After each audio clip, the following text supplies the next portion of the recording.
अस्सलाम वालेकुम। इल्म की शमा में आज आप लोगों के लिए घुटनों के दर्द, जोड़ों के दर्द और हड्डियों की तकलीफ़ का एक मुकम्मल इलाज लेकर हाज़िर हुई हूँ। इस इलाज से आप लोगों के अगर घुटनों में शदीद दर्द है या किसी भी पर्पज़ में घुटनों में, जोड़ों में या कमर के मोहरों में या हड्डियों का कोई भी मसला आपको अगर दरपेश है, तो आप इस रेमेडी को मुकम्मल देखिए ताकि आपको इस आज़मूदा नुस्खे से मुकम्मल तौर पर दर्द से निजात मिल जाए। और इस आज़मूदा नुस्खे को बहुत ईज़िली, बहुत आसानी से आप अपने घर में बना सकते हैं और इसमें बहुत ही आसान चीज़ें और आसान अंदाज में बनाना मैं आपको बताऊंगी ताकि आपको इस मूज़ी मर्ज़ से, जो कि आजकल हर एक को दरपेश है, हर कोई इसका आसान इलाज कर सके और अपने घर में कर सके। और याद रखिएगा, इस रेमेडी को आपको आगे फैलाना है या जितने भी इंसानों को ये मसला दरपेश है वो आसानी के साथ इस रेमेडी के ज़रिए अपने इस मसले को हल कर सकें। और याद रखिएगा, ये घुटने रिप्लेस करवाना ये बहुत मुश्किल काम है और मैं नहीं चाहती कि किसी के भी घुटने रिप्लेस हों। और ये रेमेडी मेरे पास मौजूद है और इस रेमेडी से मैंने बहुत सारे लोगों का, यकीन कीजिए, इलाज किया और बहुत सारे लोग घुटने रिप्लेस कराने से बच गए और बाज रहे और उन्होंने ये रेमेडी इस्तेमाल की, इसके बाद उनके घुटने रिप्लेस नहीं हुए। तो ये एक बहुत आजमूदा नुस्खा है।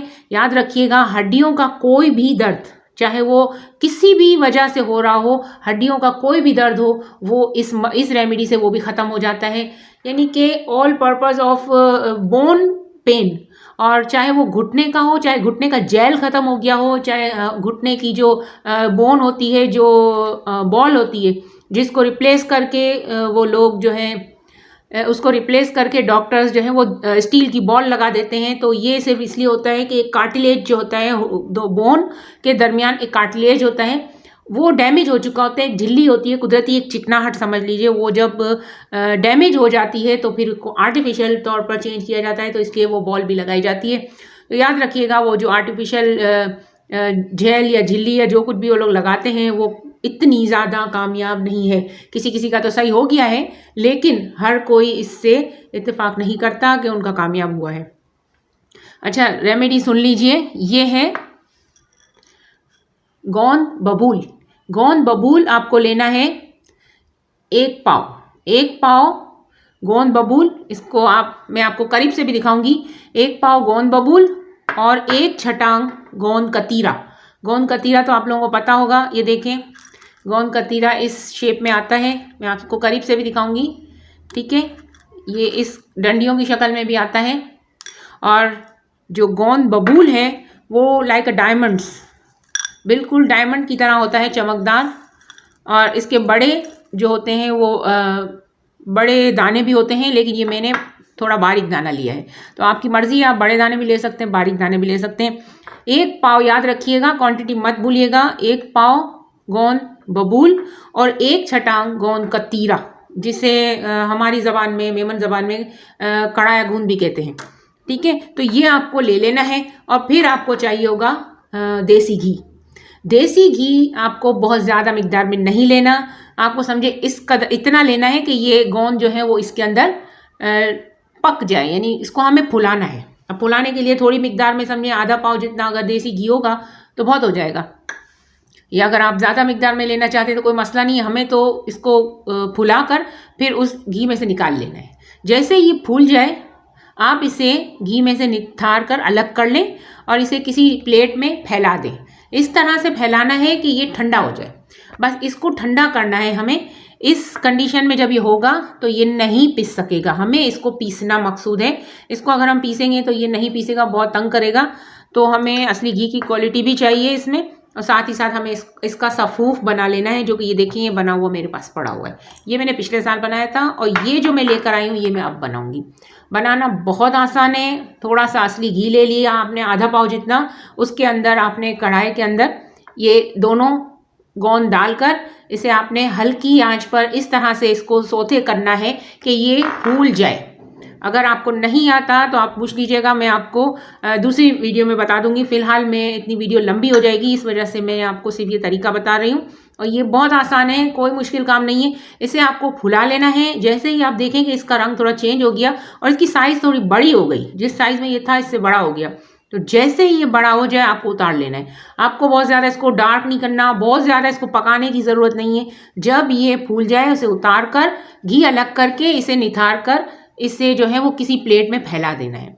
जैसे ही ये ठंडा हो जाए आपने हावन दस्ते की मदद से इसको कूट लेना है। जब हावन दस्ते की मदद से आप इसको कूट लेंगे तो याद रखिएगा ये पाउडर, ये महीन पाउडर सा बन जाएगा। आप जितना महीन कर सकते हैं इतना अच्छा है। अगर आप थोड़ा सा अधकुटा रखें तो भी कोई मसला नहीं है, बस ये है कि महीन जितना होगा इतना आपके लिए अच्छा है। अब ये क्या करना है, इसका खाने का तरीका ये है कि देखें मैंने इस बॉटल में भरा था, ये अभी पिछली सर्दियों में बनाया था। जब भी तकलीफ़ हो, जब भी हड्डियों में दर्द शुरू हो, इसे आपको देखिए ये चम्मच है, इस चम्मच को आपने भर लेना है। मैंने अधकुटा सा रखा है, बहुत ज़्यादा वो पीस लें तो अच्छा है। ये देखिए ये 1 चम्मच है, ये आइसक्रीम की चम्मच है, ये बहुत छोटी चम्मच है। ये आपको सिर्फ 1 चम्मच दूध के साथ आपको ये फाँक लेनी है। इसे आपने सीधा डालना है मुँह में और फिर ऊपर 1 गिलास नीम गर्म दूध। याद रखिएगा दूध ओरिजिनल होना चाहिए, अब दूध नकली लेंगे तो फिर कुछ नहीं हो सकता। ये 1 चम्मच मुंह में डालकर इसको चबाने की ज़रूरत नहीं है। अगर आप चबाएंगे तो ये आपके दांतों में चिपक जाएगा, तो ये आपको फिर प्रॉब्लम करेगा। तो आपको बिल्कुल नहीं चबाना। पाउडर ये हो चुका है, आपको इसे मुंह में रखकर सीधा 1 गिलास नीम गर्म दूध घूंट घूंट करके पी लेना है ताकि ये पेट में उतर जाए। जैसे ही ये आपके जिस्म में दाखिल होगा ये इतनी तवानाई देगा आपको और आपकी हड्डियां जो है वो मजबूत करेगा। जब आपको ये दर्द हो या ये शिकायत उस टाइम मौजूद हो तो आपको कंटिन्यूसली 1 वीक इसको लेना है, यानी सुबह 1 टाइम और शाम को 1 टाइम। याद रखिएगा बहुत ज़्यादा भरे हुए पेट में मत लेना। इसे आप अगर 8 बजे या 9 बजे नाश्ता करते हैं तो इसको आप 12 बजे लेंगे, यानी कम से कम नाश्ता करने के 2 से 3 घंटे के बाद। और रात का खाना अगर आप 9 बजे खा लेते हैं तो आप इसको जो है वो दूध के साथ रात को 11 से 12 बजे के दरमियान ले सकते हैं। वीडियो को हमेशा मुकम्मल देखा कीजिए ताकि किसी भी चीज़ से, किसी भी हिस्से से आप महरूम ना रहें और गलत रेमेडी आपको नुकसान भी पहुंचा सकती है। इसका इस्तेमाल सिर्फ कुछ दिन करना है, मुसलसल इसका इस्तेमाल ना करें। आजकल सर्दियों के दिन हैं और सर्दियों के दिन में ज़रूर इसका इस्तेमाल करें क्योंकि हड्डियां हर एक की दुखती हैं। अगर कोई गिर जाता है तो भी उसे पेन होता है। किसी भी किस्म का हड्डियों का पेन हो या जोड़ों का या किसी भी किस्म का पेन हो तो आप इस रेमेडी से फ़ायदा उठाएं। और घुटनों के लिए अगर आपको डॉक्टर ने ये कह दिया हो कि अगर आपके घुटने चेंज होंगे तो याद रखिएगा इसका 1 महीने का इस्तेमाल आपके डॉक्टर को भी हैरान कर देगा कि ये क्या हो गया, ये किस तरह से आपके घुटने सही हो गए। तो याद रखिएगा ये एक मैजिक है, ये एक बहुत ही बेहतरीन रेमेडी है। और जब आप इसे इस्तेमाल करें और जब आपको इतना फ़ायदा हो तो याद रखिएगा मुझे दुआओं में, क्योंकि मैंने आपको ये रेमेडी बताई तभी आपका ये इलाज हुआ।